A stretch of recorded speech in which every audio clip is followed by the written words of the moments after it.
আজকে গামসাকাপড়া বিসি 6, 9 এবং 10 যে পোলিং সেন্টার আছে, এই পোলিং সেন্টারের অন্তরে যে সমস্ত গ্রাম অঞ্চল আমরা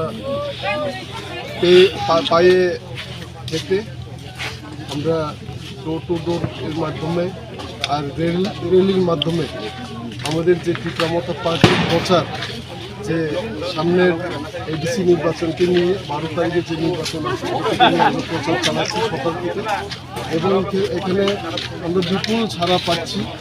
সব অংশের জনগণরাই, যে পিপরাসা অংশের জনগণরা, যে গামসাকাপড়া অঞ্চলের সবাই ফুল সাপোর্ট করে দলে দলে আমাদের র্যালিতে যোগ দিয়েছে। এবং আমাদের একটাই প্রমিস যে বুবাগরাকে জেতানো, ত্রিপ্রামতা পার্টিকে জেতানো। কারণ কি, সত্তর লড়াইয়ে পিপরাসার অধিকার লড়াই একমাত্র ত্রিপ্রামতা পার্টি করছে, বুবাগরা করছে।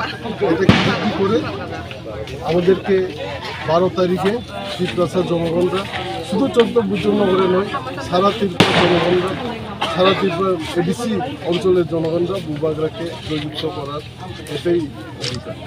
স্যার, আপনাদের কালীনগরের যোগদান সভা নিয়ে বিজেপির তরফ থেকে দাবি করা হচ্ছে যে ওই যোগদানটা মিথ্যা ছিল, ওই নামে কোনো বুথ সভাপতি নেই। আপনারা অর্থাৎ তিপ্রাসা ওয়ানচাদের মধ্যে একটা বিভ্রান্তি সৃষ্টি করার জন্য এই যোগদানটা করেছে, কি বলবেন?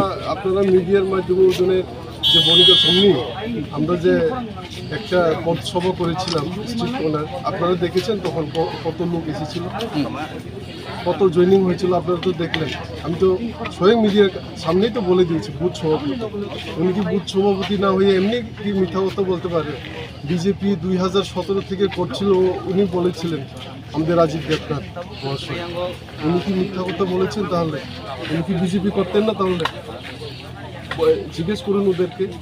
বিজেপি অনেক ফ্যামিলি আসছে আমাদের এখানে, বণিকা চমনি শুধু না, রাজীব গান্ধী যে পোলিং সেন্টার শুধু না, বীরমোহনেরও জয়েনিং করছে, এবং ডাইনমারা জয়েনিং হচ্ছে, বরকাঠাল জয়েনিং হচ্ছে, ত্রিপ্রামতা পার্টিতে যোগ দিচ্ছে। যারা প্রথম থেকে যারা বিজেপি করছিল কয়েকজন, সবাই না, গ্রামে 1-2 জন তো আছে না, ওরা সবাই ত্রিপ্রামতা দলে আছে। ধন্যবাদ।